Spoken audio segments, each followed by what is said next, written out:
Congratulations and well done, and fingers amazing as well. Hello, everybody. I think we're ready for the next session now. Welcome everyone in the room and welcome to everybody online as well. My name is Matthew Story. I'm a collections curator at Historic Royal Palaces. My pronouns are he and him.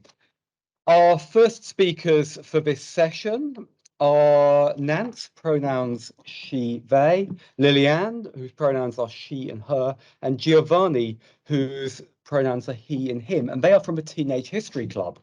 The Teenage History Club is an after-school club for 12 to 25-year-olds, running every Friday in term time at Ancient House Museum. It has been running since 2010. The young people decide on their own projects and are supported by Melissa Hawker, Learning Officer, also speaking today. Between 2017 and 2019, the group have curated their own exhibition exploring queer local history, pride of the people, helping history out of the closet, and run queer history tours at 5 Norfolk museums. The presentation today will explore how Queer History Club worked alongside staff at Ancient House Museum to interpret grave goods from a Santon Viking burial to disrupt common understanding of gendering the dead. So I'd like to welcome our speakers now.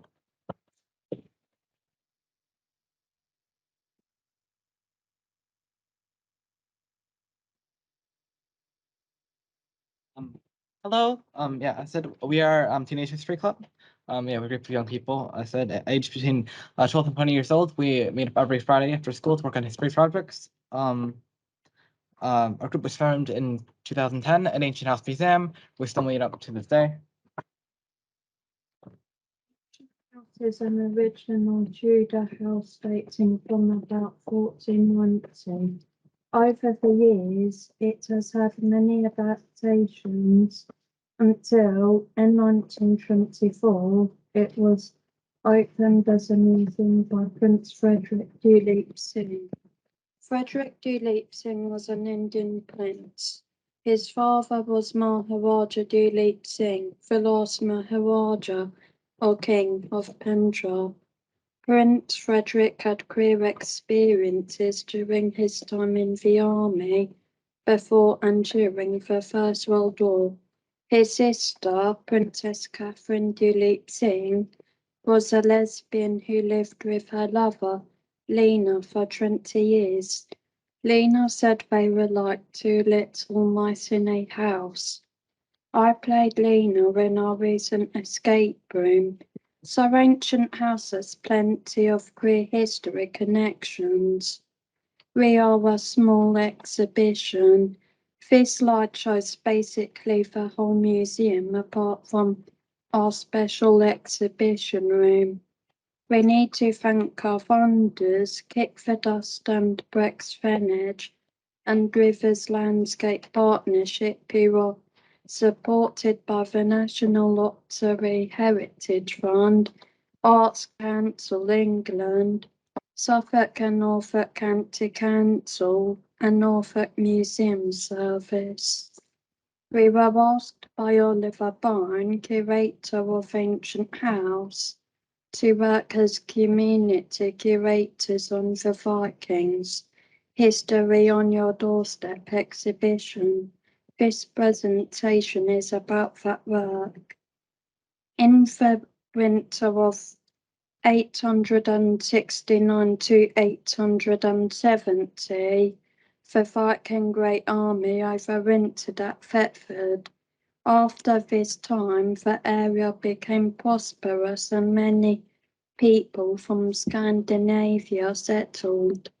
In 1867, an amateur archaeologist, probably a clergyman, was digging in Tanton, a small village about 6 miles from Thetford.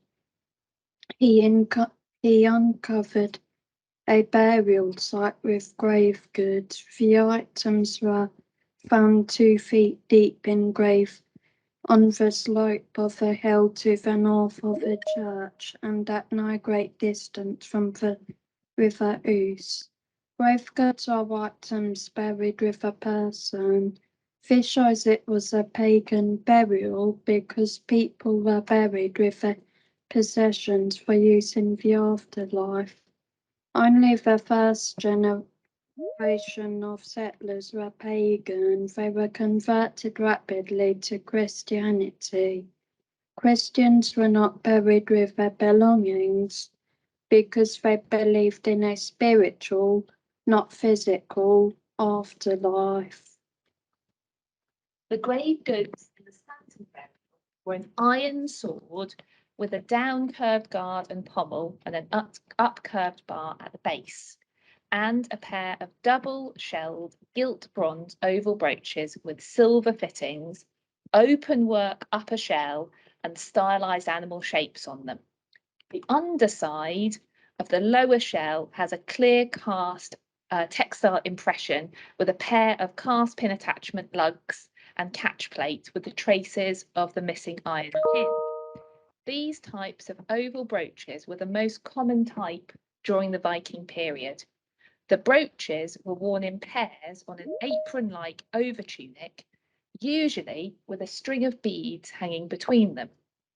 The brooches form a common part of stereotypical female dress for this period, as you can see worn here by Mandy, who is one of our museum costumed interpreters. The archaeologists saw the typically female brooches and typically male sword and assumed this was the double burial of a heterosexual Scandinavian couple settled in the Danelaw Kingdom of East Anglia, an assumption that was repeated as fact for more than 100 years. Slight issue here. There is only one skeleton in the Stanton burial. We often hear the claim nowadays that we are projecting a modern view of gender onto the past, as if merely suggesting that people would have historically existed outside the gender binary will cause the entirety of history to disappear in a burst of transphobia. But the Stanton burial is an excellent example of how imposing historic and rigid gender ideals onto the past actively impacts and obscures the real facts behind the stereotypes. As a result of this, we knew these objects needed a queer reinterpretation.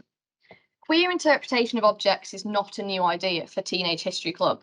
We have long been exploring the queer objects in our collection because we believe the museum is fundamentally a place of inclusion. If a queer, non-white visitor looks into our exhibition case and sees only a cis-het white history reflected back, we have failed not only in our roles as a place of education, but also as a place of safety and public interest. So in order to combat these myths, we applied to loan the items from the British Museum. And then we waited and waited. And then we decided to do other things, such as planning our own podcast series with Claire Mead, inspired by Anne and Jefford Frank's excellent Vikings Are Gay podcast.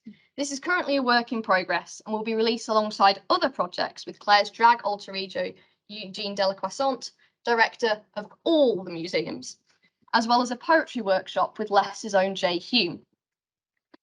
We have had support from many people in this project, both purposefully and inadvertently, through academic research, in the case of Gareth Williams, Anne and Jefford Franks, and Dr. Neil Price, or simply by being on Melissa's Twitter timeline at the right time.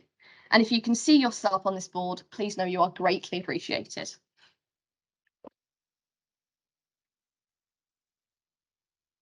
Some people say that you can determine the sex of a skeleton by looking at the formation of the bones. To an extent, this is true. A common example is to look at the pelvis.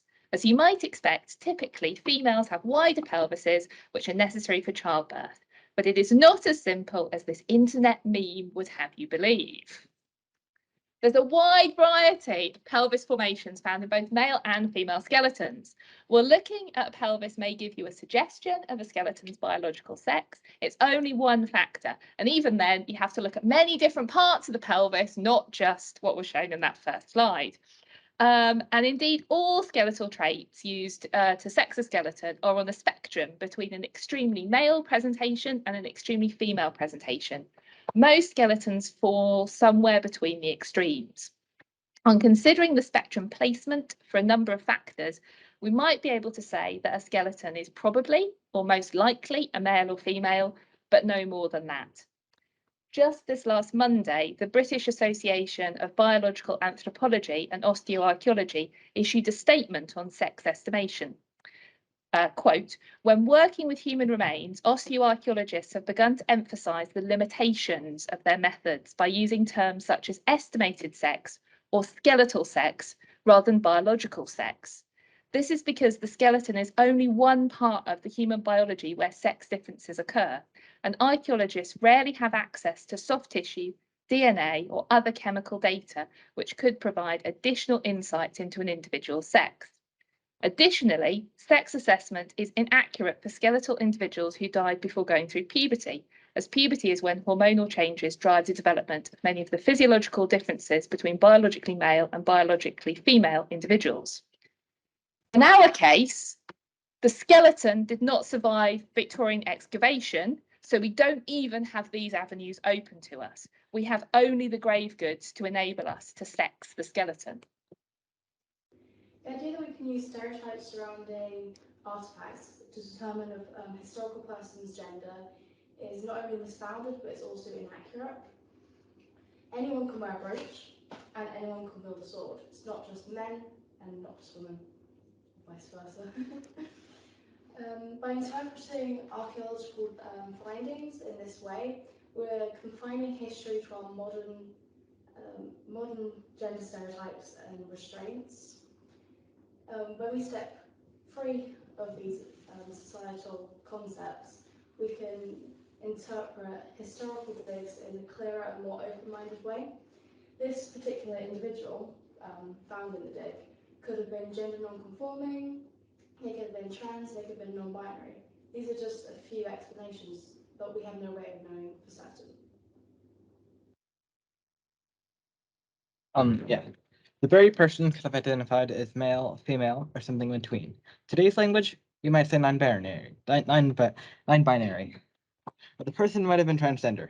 We set out to design a display to share this idea with the visitor. To do this, we decided to use a pictorial representation because it would draw attention and begin to make one question the person's gender. We decided to overlay the representation on the glass of the display case.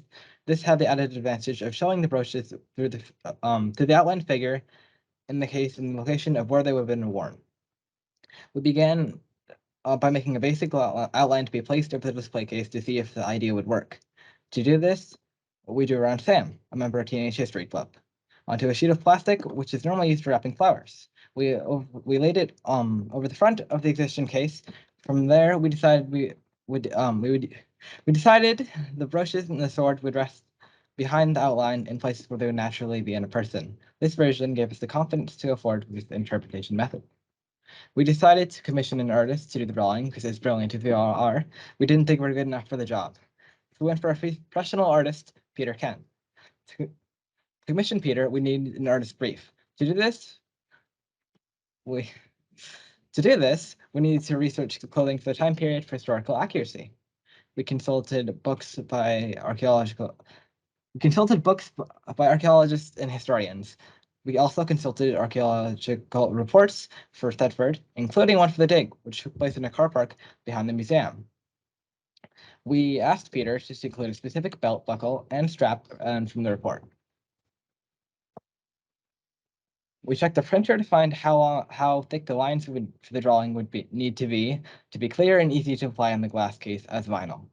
We decided on the position, overall body type, head, and facial features of the figure. We decided the figure would have mid-length hair and overall androgynous features, and a simple pose with their arms resting on the pommel of the sword.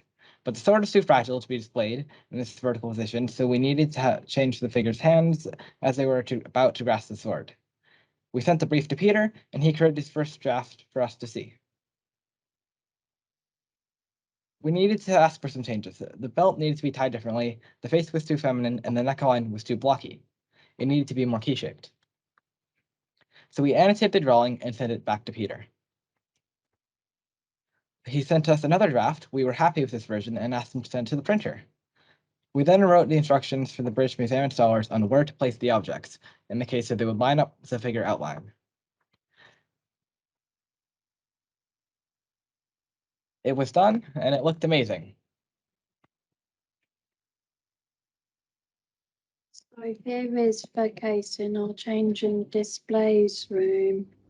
It was important to us that the exhibition blended into the rest of the exhibition. It was not the Queer or Kids Corner. The case needed to be part of the main exhibition for several reasons. Young people have as much right to have a curatorial role as others. It is important we are included and not excluded. Museums are often guilty of giving or outsourcing queer curation to young people to give them plausible deniability should there be backlash. It weren't the museum, they can say, it was just those pesky kids. This is an intensely cowardly approach, which enables museums to take all the credit in diversity points for future funding bids if the reaction is positive, but none of the risk should it turn troublesome. I was absolutely not prepared to have Teenage History Club made simultaneously the vanguard of trans inclusion for our site and the shield to protect the museum service from any negative press. This occasioned many awkward conversations with colleagues and led to some compromises over the text. But the end result, a case and style of interpretation which usualises visitors' encounters with queer history, was worth it. More and more often, trans narratives are getting lost in history, quite often deliberately, which contributes to the idea that being trans or being non-binary is a relatively modern idea when it really isn't. This concept is quite often cited by transphobes, and they use it like as justification for their ignorant and hateful views. By including trans identities in historical exhibitions, we are clarifying that trans and non-binary people have always existed throughout history. This is really useful because they haven't been properly documented or recorded, represented in the past, and it's quite useful for not just adults, but also younger children and teens to understand that who they are is valid and it's not just a trend, which transphobia also tries to convince people it is. It's something that has existed throughout history, not just now. Thank you all.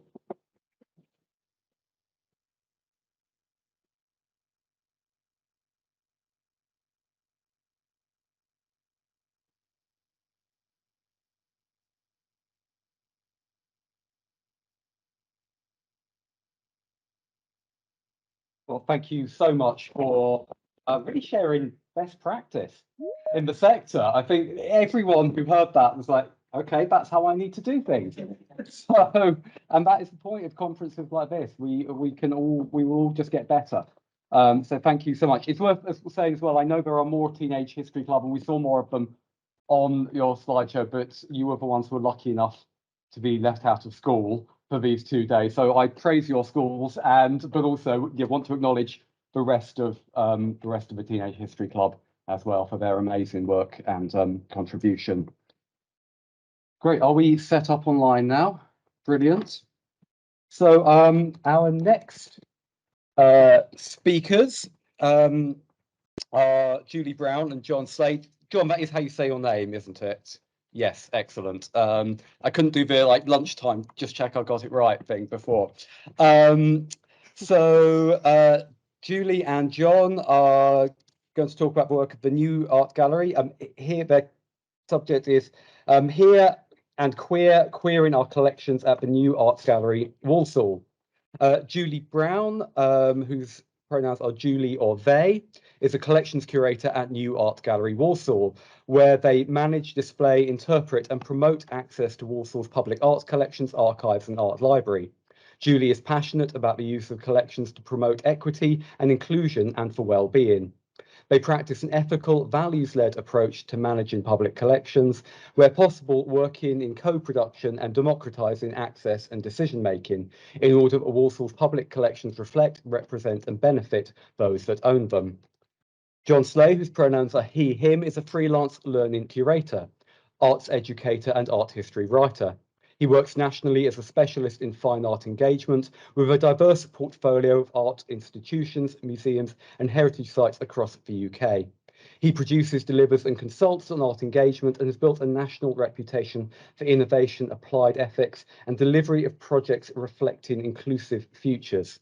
He has a passion for challenging and underrepresented narratives in art, co-producing with communities to bring their lived experience to artworks for advocacy. Right, over to you, Julie and John. Great, thank you. Wow, that was it's going to be a hard act to follow though. That was brilliant. Can everyone hear me okay? I'm sort of a technophobe and John's a bit at my mercy because I'm controlling the PowerPoint. So I can't see John, and usually I rely on him for the kind of death stare to hurry me up or when I'm talking too much. But yeah, Cesare, do shout if you can't hear me or anything. And yeah, thanks for having us to close the event today. It's been really amazing to hear about all the great work that's been going on throughout the network. So this is probably the smallest scale project that's being discussed at this conference, maybe. And yeah, I didn't really expect it to have become so necessary and vital as it has been when we kind of kicked it off. So I hope that we can show that even small scale projects can have an important impact in the communities that the museums serve. So I'm just going to first of all explain the context around the project, which is current. It opened in the summer, and so it's on at the gallery at the moment. So then John's going to talk about the development and the feedback that we've kind of received, and then we'll discuss how we're hoping to continue the work and fingers crossed get some funding, and then continue to develop a toolkit and resource to share our learning and co-production methodology online and have others contribute and add to it as well. So that's kind of what we're aiming to do with this presentation. So I think what was really important is to explain the unique context of place and collections and the community that we are working with. So Walsall, for those of you who are not aware, I mean, some people think that we're in Poland, but we're in the Black Country in the West Midlands. So it's a working class industrial town. It's known for its leather industry. So it's a traditional market town, as you can see. The current population is around 285,000. 25% of the population are non-white British. There is a much higher than average amount of low-income families. So Walsall is high on the levelling up agenda and is in the top 10% of deprived districts in the UK. And there's an increasing amount of child poverty. So you can see here the new Art Gallery where I work, and it's just in the kind of, you can kind of see it poking out in the top of the picture on the top left there. So this is the gallery on the picture on the right. It's a free local authority gallery, so it's a new build. It opened in 2000. And it was built on former kind of wasteland, and it's sort of had a great impact in regenerating the town over the last 20 years. So that whole area now, there's new flats, a retail park, hotel, restaurant, cinema complex that kind of didn't exist before the gallery. We are an NPO and fingers crossed still will be next week. So we really rely on the funding from the Arts Council with ever decreasing council budget cuts. So we do a lot, but we have a kind of core staff of 10, sort of back of house, full-time staff, and then alongside 20 sort of part-time casual front of house staff. So we've got about 30 of us in total. So just in terms of like the scale of you know, the nationals projects and things, like my annual collections programme budget is around £6,000. So it really is what we can kind of do on a shoestring. So this next image just shows you the interiors of the gallery. There are 4 floors of exhibition spaces, and then the image on the right represents that floors 3 and 4 showcase kind of the best in contemporary arts, international, national and regional, in a sort of traditional white cube space with the polished concrete floors. And then the image on the left is the collection spaces, which is the 2 floors. And the collections are at the heart of the gallery, designed by Cruiser St John, and when it replaced the old Museum and Art Gallery, which used to be based in the upstairs of the town's Victorian Library. So hence the name, the new Art Gallery Walsall. It's not going to always be new, but that's why. So the core collection that we are sort of best known for is the Garman Ryan collection. It was donated in 1973 by Kathleen Garman, who was the widow of famed 20th century sculptor Jacob Epstein, and she had grown up in the local area. And she gifted her collection to her home county, believing that it was important for culture to exist outside of London and the main metropolitan cities. So that's something that we will uphold today. And the council at the time promised that there would be a new art gallery built for it. So 30 years later, it came along. But in this context of Walsall, we don't really have ready-made audiences for sort of contemporary art and collections. I previously worked in the south of England, and it was a shock to come somewhere that's completely free entry, does amazing things. But you really have to fight to get visitors to come. So even though we're only sort of 20 minutes away from Birmingham, our collections are presented thematically rather than chronologically, to themes prescribed by Kathleen for her collection, because she wished to make art links between art from all periods. So this Cruiser St John constructed this self-contained kind of house-like environment befitting this private collection, which had been in the Epstein Garman family home. So there's an internal staircase, a balcony surrounding this main entrance hall that you can see in the picture, and there's 10 domestic scale rooms surrounding it with the collections displayed thematically. So it's just to point out that this collection is a closed collection of 365 works, but Walsall as a town has been collecting since 1892 and has a permanent collection of 4,000 works, which tripled sort of in size between 2000 to 2020 due to various funding opportunities when there was at the turn of the millennium. So there's been a strong commitment to contemporary collecting as well. So we've got everything from the original founding collection of Victorian narrative paintings to a new contemporary installation by Keith Piper. So the way our collections are displayed is challenging because the emphasis is on this permanent display of a relatively small part of our collections. So as a department of one, I'm always trying to create more opportunities to show the breadth of our wider collections as well. But I'm very conscious that they're publicly owned, they're owned by and for everyone. But I have the responsibility, like a gatekeeper, I hate that term, but I also have autonomy, I guess, a bit to set the agenda, which I don't always feel comfortable with, but it does give me opportunity to develop projects. So post-pandemic, I really wanted to rethink the way of doing things because we turned 20 during the pandemic and we were closed for most of our 20th birthday year, and our contemporary works were being shown on the floor 3 to celebrate the 20 years of collecting. The original full Garman Ryan display has been installed on floors 1 and 2 again. As with everyone, our programming was put out and commitments and things shifted. I was also on maternity leave in 2020.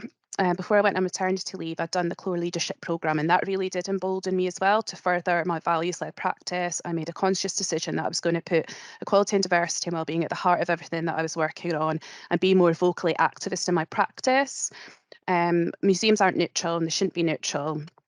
It's often difficult for us because we're local authority and we have to kind of align with a council agenda. So, for example, like during the pandemic and Black Lives Matter, they didn't want us to kind of talk about Black Lives Matter because they thought that that was political rather than just like moral, like, of course, Black Lives Matter. So coming to events like this, when sometimes in an organisation you feel like your lone voice, it's brilliant to come together with like-minded people. So, so I really enjoy working in co-production, as it said in the introduction, and post-2020 with the Levelling Up agenda, it's been recognised that there's a lack of cultural provision for the LGBTQ plus community in the Black country. So I'd been researching already prior to the pandemic, the co-founder of the Garmin Ryan collection, so the Ryan part, was a woman called Sally Ryan, who is here on the left. She lived as an openly queer woman in London in the mid-20th century, where she was part of Kathleen and Jacob's circle.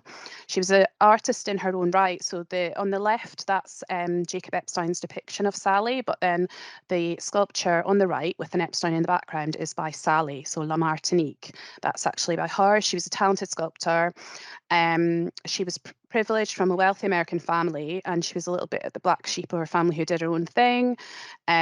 She dressed in masculine tailoring and, lived with a woman, was very openly gay at a time when it wasn't for, the public, wasn't openly acceptable. She lived in a suite at the Dorchester Hotel with a Van Gogh on the wall. She kind of so she collected art, but she had throat cancer and died in 1968, and she wanted to help her friend Kathleen form this collection as part of her legacy as well. So we're the only UK public collection that we know of to have her work. There's very little known about her. Our archives were sort of edited by Kathleen Garman's estate. The lady who inherited Kathleen's papers was reportedly very jealous of their close relationship, edited Sally out of things. There's, very complicated family relationships that are at the heart of this collection. Lucian Freud was Jacob and Kathleen's son-in-law. There's a lot of, sexual openness and freedom experimentation in the artistic circles in Soho. So there's lots of content. So I was trying to create an exhibition of Sally's works for 2020 to try and raise her profile, but then coming back after the pandemic, wanted to do something more meaningful and to kind of work with the queer communities. And so Sally is really like the catalyst of kind of trying to do that. So I really wanted to use my privilege to deconstruct the heteronormative white middle class ableist male gaze that kind of is prevalent in these regional collections. And their stories are definitely there, but as we know, they've been hidden and haven't been overtly expressed over time. There's been this erasure. So I agree really with what Matt was saying earlier about embedding diversity. It is important. It's the right thing to do. We should be doing it. And as an ally, it's my duty to support and champion inclusion, representation and advocacy. But obviously, as an ally, I can't speak for the LGBTQ plus community, and I lack lived experience, and as does the gallery in general, actually, surprisingly, in any senior role. So I was conscious to get the support of the community to build trust in relationships and develop these and deconstruct the privilege. And I didn't think in any way that this was anything radical, this permanent visibility in 2022. It's just the right thing to do, as Matt said. There's lots of Queer in Collections project around, so I was really surprised by the impact that this project has had. And I was completely open to how it would develop. But then I guess to keep in mind as well the constraints of the way our collections are presented, in that there's the Garmin Ryan collection that's permanently on display on our permanent collection. So I was very lucky to know John Sleigh, and I asked if he would come and help me as a consultant for the project, because he'd previously worked as an artist educator at the gallery. He knew our collections, he was local, and I'd already started planting the seeds during LGBT History Month in 2021, where he kindly did a couple of queer readings on works for us for social media. So so getting John on board was really key to explore these potential of queer artists in our collections and reach out to the local queer community. So handing over to you now, John. Thank you so much for having me, everybody. Ancient House, you are incredible, as are the other speakers. I'm incredibly proud to be with colleagues and friends in this space. Thank you so much for having me. As Julie mentioned, the co-curation part of it was absolutely essential.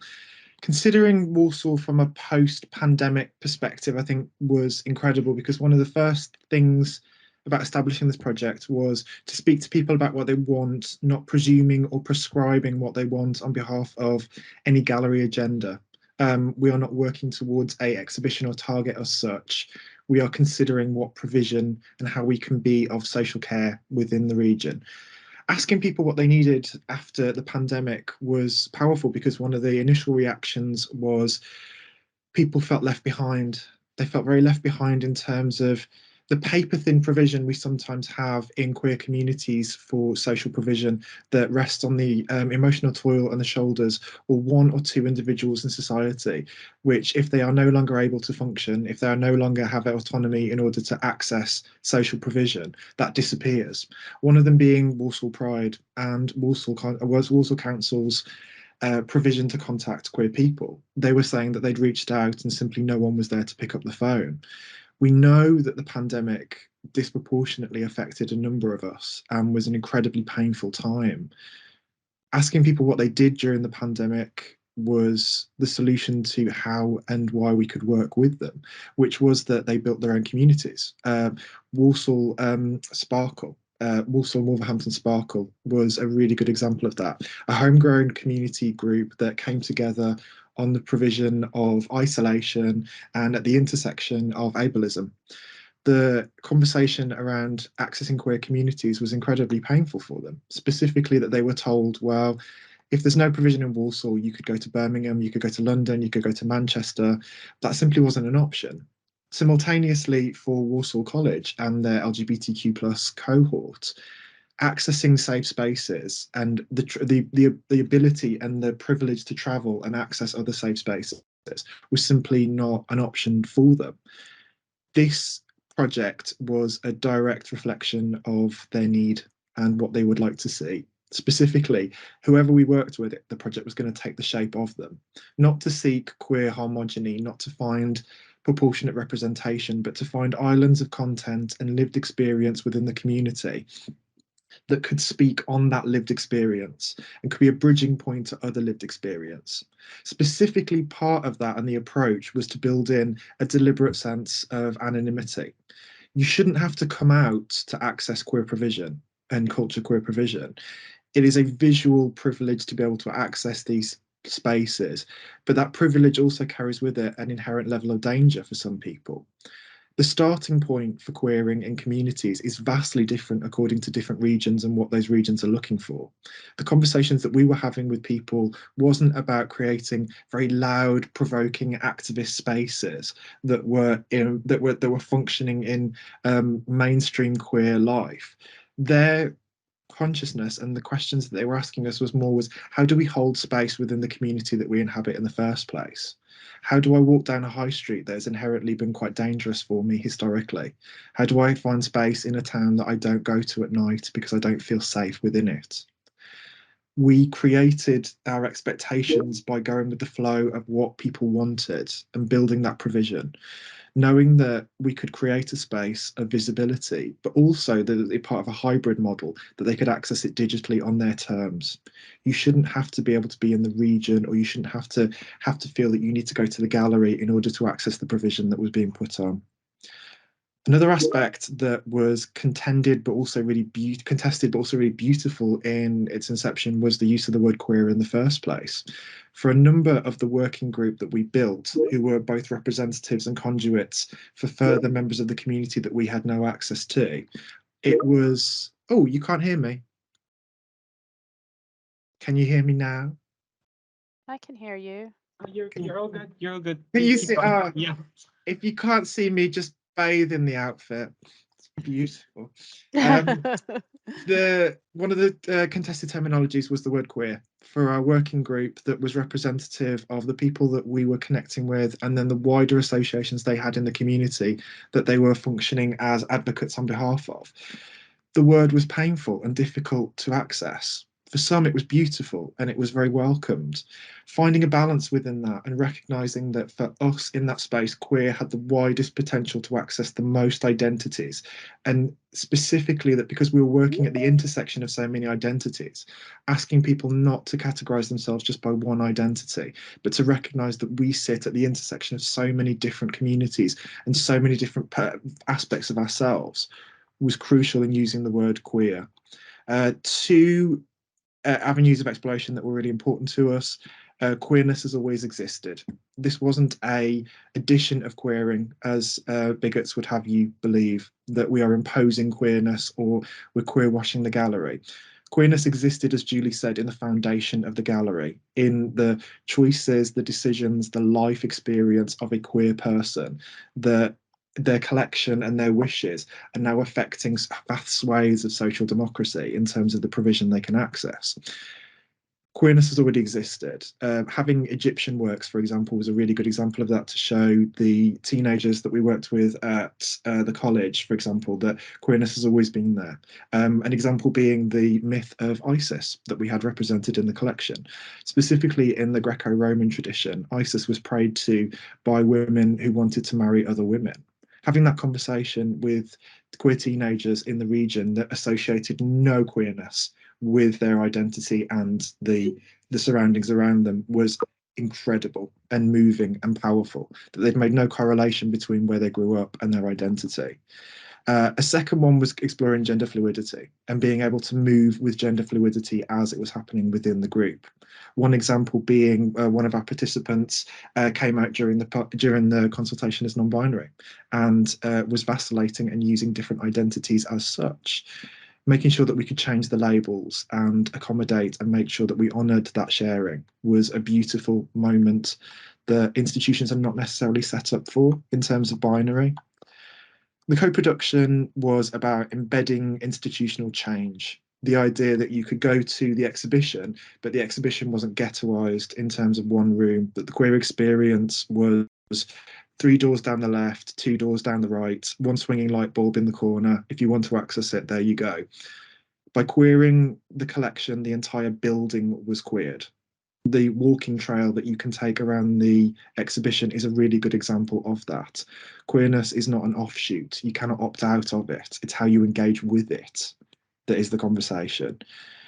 Another facet very quickly that came out was when we were in the consultation was a passionate and beautiful conversation about the emotional toil within this project for the co-producers, specifically that it's not the responsibility for queer people to teach non-queer people about our lives, to take on the emotional responsibility of having to demonstrate our own lives, our own identities, when these are the resources that allies and the wider community can use in order to understand us. I think that was a really powerful driver in that. One final powerful driver, throwing back to Julie, was reflection on the artist curator, Michael Petrie. Yeah, so just to just to finish off, because I realise we've gone over a little bit.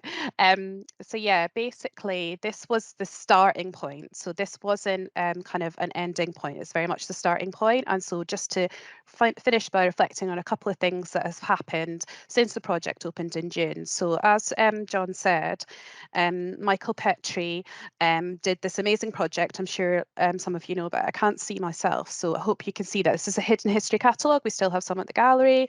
It's an amazing publication, and there was an amazing project which explored 20th century male same-sex lovers in the visual arts. It was amazing, and it happened in Walsall in 2004, and there was an amazing, incredible, I couldn't believe, backlash, homophobic backlash at the time, mainly through the local authority and the council, which is explored in the Gender, Sexuality and Museums reader if you have it.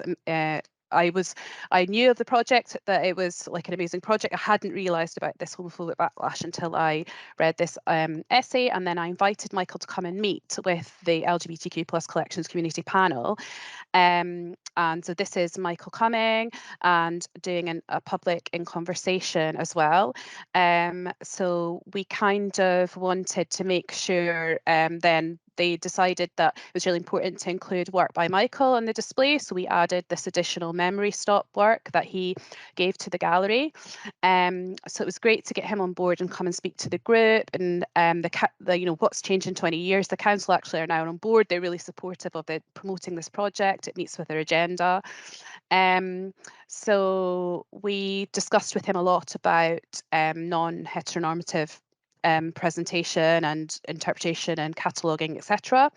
And then other few things just to finish that have come about. So one of our participants in the panel created these responses in a reflection on her gender identity, and in response to the Van Gogh, which is gone on loan to an exhibition in Detroit. And so her work has actually replaced the Van Gogh during that time.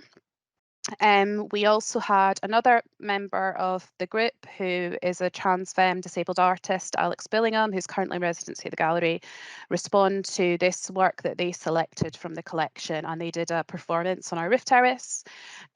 We have a queer artist who created this amazing mural, which was originally about the pandemic, but then was transformed for Pride, because Walsall Pride came back this year as well. So we got this amazing, this flow of hearts that leads you to the Here&Queer space. And then we also contributed to Walsall Pride. We had, and it was brilliant hearing earlier about the queer botany. So the 90% of plants are queer. People who say homosexuality isn't natural, but it's actually inherent to nature. We exist due to plants. We exist due to queerness. So we did a response to that because Walsall Pride was held in the Arboretum this year. So we have a queer artist that created these casts of leaves, and people did their flags on them and things. So we're developing a wellbeing project, a sense of place, which is targeting LGBT communities, but in particular within the refugee and migrant community. And so we are continuing to grow the project. And yeah, I'm aware we've gone over, so maybe I'll finish there. But just to finish on these responses that we've had that were really kind of shocking to me, John, I don't know if you want to finish by saying about how vital this project seems to be, which I hadn't expected. Yeah, it's the idea that these spaces are parts of people's lives and bookend incredible experiences really comes home when we find out the testimonies of people coming out in this space, people using this space as a function and reflecting on the pain of a lack of provision in a space that they are now finding joy in and finding togetherness in. I think there's a really beautiful hallmark of the project that, whilst it covers some queer trauma, it talks about the queer experience in its broadest sense. One of the feelings within the space that we've been able to record and evaluate is queer joy. Queer joy as a protest, queer joy as a moment of togetherness, queer joy as a sanctuary space and a moment of oxygen that they may not have in the rest of their week. The experience of queer joy and coming together is really beautiful and testimonies. And one I had yesterday was the description of the space as requeering, that these works were inherently queer and the queerness had been removed, and queer people had had the space and the time to requeer them themselves for their own advocacy, not for the benefit of the gallery. And I think that's quite beautiful.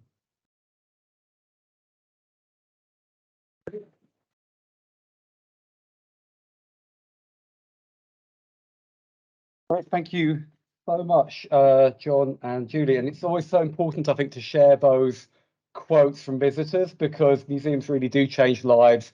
And it's when you read those quotes, you've just got to, sometimes when things are tough and you're trying to get this work done, you're wondering why you do it, you've got to look at those quotes, dig them back out again, read them, and hold on to them, because that's where you get your hope from. And thank you again for the reminder of the amazing work that happens when you go really local.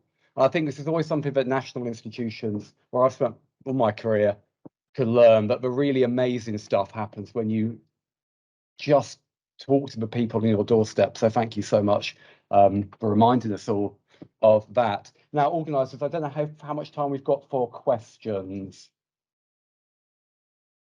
Yeah. Okay, the organisers have given us 10 minutes for questions. If I could invite the Norfolk contingent up to here, that would be brilliant. And John and Julie, if you can stay on the line. Oh, I don't even need to do my pre-prepared ones. We've got our hand up already. So you just go. Could you wait for the microphone? Sorry. Sure, thank you. Hello. Oh, God. Just gender dysphoria happening in my ears very loudly. Hello. That was brilliant. It was incredible, and I feel like both presentations were. But specifically, I suppose this question is probably more to Melissa, but I'd be really keen to hear from the Teenage History Club as well. I also feel very confident that the future of our work here is in very good hands, and that piece of work it's like it's very simple, but it's also, aside from being like really powerful and very quietly radical, it's also like aesthetically just a really cool way to present objects as well. I think it achieves so much. But the question is very boring, I'm afraid, and it's like, and I'm sure lots of people who've worked in museum education specifically will have thought a similar thing, which is how the hell do you engage teenagers and people from secondary school? That's so like you can get primary school kids until you're blue in the face, but getting like teenagers in especially in a like a very proactive and engaged way, how does that begin? Wait for your mic.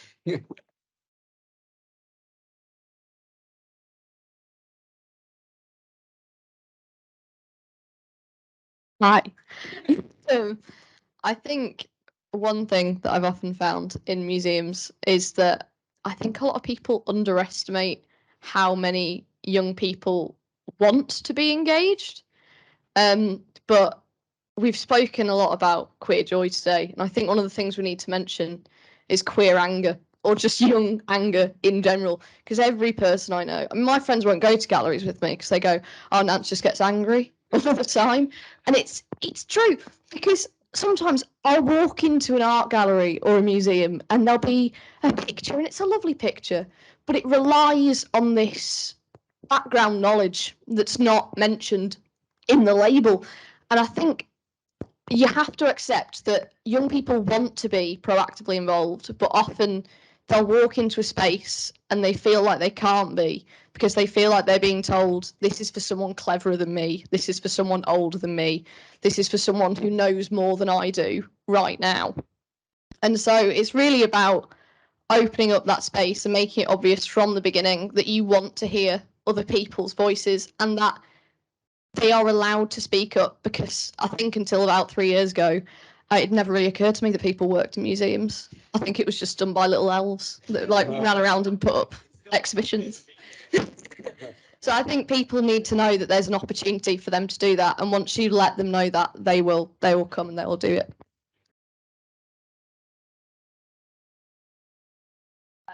I agree absolutely with everything that Nance has said, but also my answer is always a really boring answer, which is you don't start with teenagers.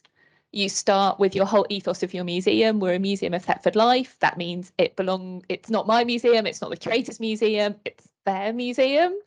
And so we have a mini museum club, which takes people from, a few weeks old. We have a history club, and a lot of our Teenage History Club members started at 6 in the history club.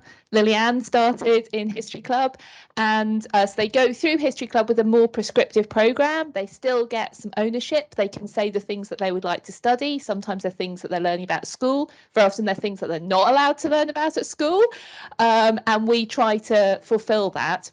We also let them know about how museums work, so that we're not all elves just kind of magically making stuff happen. There's like these theories about how we do it, and there's kind of rules and limitations on what we can do. So by the time they get to Teenage History Club, I can give them a project like this and know that they know enough about museum budgeting, museum conservation, how the exhibition lead-in works, that I'm not going to have to say no very often. So almost always I can say yes. And it's amazing. As Nance says, if you let young people know that they have got the power to change things, they will amaze you. I never knew I was going to become somebody who might have really strong feelings about queering museums until an activity was being done by Teenage History Club, and a sort of murder mystery set in the Victorian times, and they wanted a lesbian subplot, and I had to tell them that was okay, but problematic, because homosexuality was illegal until 1967, and they were furious. And now we're here. So start young, and they will reward you. A question, Holly. Thank you. Sorry, I'm very questiony today. This is for both groups, and thank you so much for such fantastic talks. They were really, really inspiring. I was wondering if you could talk a little bit about kind of safeguarding and feelings of safety. Like, it's something that the Teen History Club brought up, both in terms of, like Melissa, you mentioned that concern of what if it becomes the shield and that plausible deniability, and also like Nancy Turner talked about, this needs to be a place of safety and to feel like a place of safety. And John and Julie, you kind of talked about that feeling of the people kind of going, I can't walk down my street, I'm historically uncomfortable in Walsall. Like, what kind of measures did you all have to take? And maybe for the Teen History Club, what did you demand from the museum to create that safeguarding? Julie and John, do you want to come in first with that one?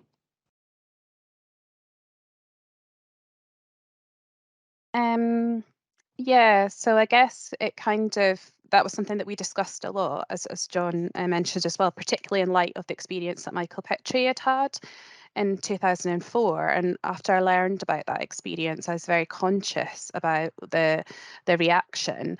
And overwhelmingly, the public's response has been positive, but with a bit of homophobia thrown in, like really, you know how everything is so extreme at the moment, like so there's definitely some pushback, but I was surprised actually internally there was a lot of hesitation with, say, the front of house team in terms of not knowing, like we kind of were being pushing and pushing to develop training and things for staff, which we are in the middle of, but because people were very like not sure what they should say and very kind of worried about for example, probably every museum has this, particularly in Walsall, but in spaces, if you have like literature or anything, or even windows or in the lifts, like we have young people that kind of come in that, you know, draw kind of willies on the things.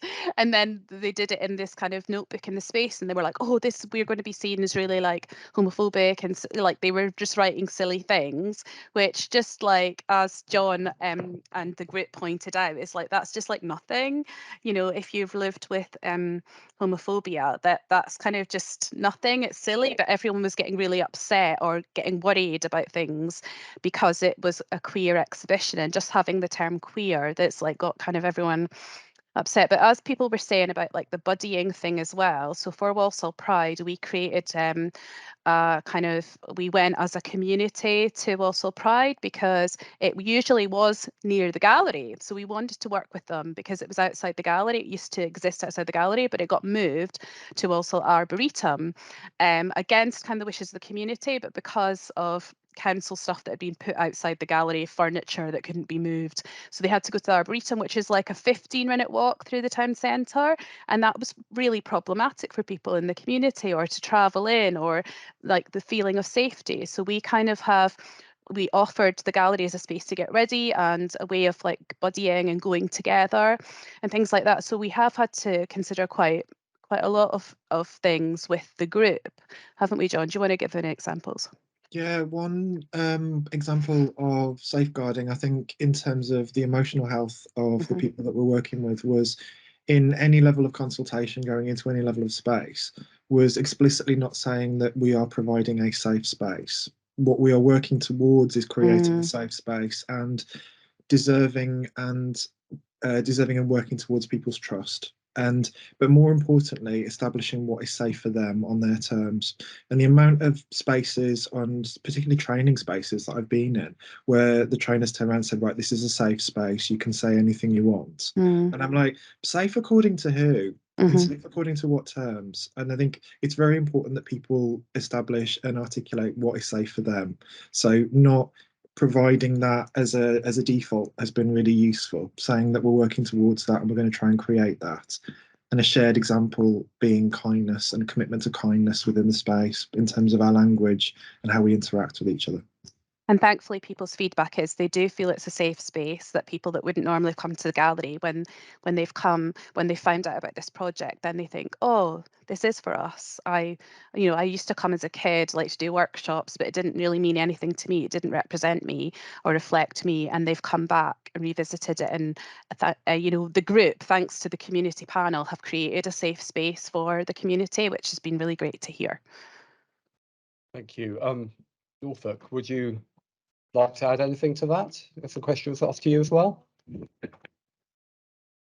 I think I absolutely agree with this idea that you can't say it's safe. You have to work towards that, and I think that as well with allyship. You can't call yourself an ally. Sometimes you get rewarded with that title if you've done really well, but you have to constantly work on it. And part of what I see my job as an ally to the queer community, and specifically to the work that that Teenage History Club have done, and to the queer members of the Teenage History Club, is to determine when I am the barrier between them and whatever hate is going on, and when I need to be honest with them about the hate that is out there. So when we do public programming, we prepare for the sorts of things that we might get thrown at us. And a lot of people in this room contributed on Twitter when we asked for what are the hateful things that you have had said to you when you've done this work, and we were ready. And when they came, we could stand, you know, flat-footed and say with confidence, this is our response to that. And everybody was ready, and everybody knew how to do that, from our 11-year-old all the way up. And that's really difficult for visitors to deal with when they want to say something hateful and they think they can pick on a young person, and they're just very calmly giving a very clear response. I think for this particular project, what I had learned from the other things that we'd done was I wanted to make the museum responsible, equally responsible for what had gone out there. The things we'd done before had been branded as a Teenage History Club project, and this was a Teenage History Club project, but it needed to be part of the whole exhibition, and I needed every member of staff to agree that that is what we were doing as a museum service and a museum site, and therefore sometimes the museum is the barrier between the hate and the young people.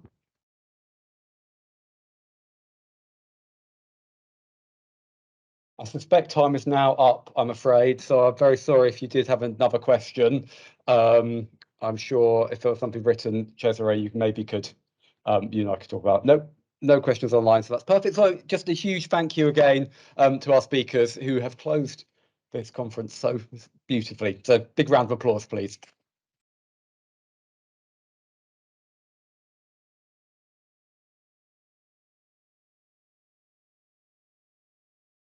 Thank you, Matthew. We're going to finish up here. I've just got a couple of things to say. Sort of genius programming, Chris, because to end on those two projects, the whole 2 days have been amazing. But you know, what happened in Walsall around Michael Petrie's work is iconic in our field in museum studies, and to go full circle and see something that is incredibly sort of healing and positive and uplifting is quite an amazing thing to end on. And of course, to see, as Sean said, the optimism, the possibilities inherent in what the Ancient House team are doing, and as Matthew said, incredible to sort of pull us up to best practice there. So two incredible, they floored me really, those presentations to end on, but the whole thing has been an extraordinary 2 days. I hope you've enjoyed it as much as I have. I want to say massive thanks to one of the brilliant things about the network. I mean, there's been tons of work in hosting it, but I haven't had to do that. That's been Chris and Nicole and Cesare who've done all the heavy lifting on that and made it really work so incredibly smoothly. So massive thanks for that. But the great thing about the network is the whole thing is pretty distributed. So all the founding partners got involved in distributing a call for paper, the hard task of selecting the amazing speakers that we've had today, putting together a programme, publicising it, and so on. So it's felt really shared. It's been a privilege to have it at Leicester, but incredibly collaborative effort. So there'll be recordings available online when we've edited them, and we really need that feedback from you, either online or in person, because what we want to do is sustain the network and have more of this kind of work and more funding to pump prime innovation and take that forward. So that's it from me. But Chris, do you want to say some final thoughts? Yeah, just really quickly, just to reiterate what Richard has said, thank you all so much to all of you who have come here in person. I think speaking to you, for a lot of us, it was our first in-person event since COVID, and I think we've all done a really good job. So thank you for coming, and thank you to everybody online who has stayed with us the past couple of days, and hopefully you had as full an experience as everybody here in person. I just want to personally thank Richard, Cesare and Nicole again, and the whole team here at Leicester, the porters, the admin staff. Everybody has been so welcoming, so helpful, and so wonderful to engage with from day one. So thank you so much.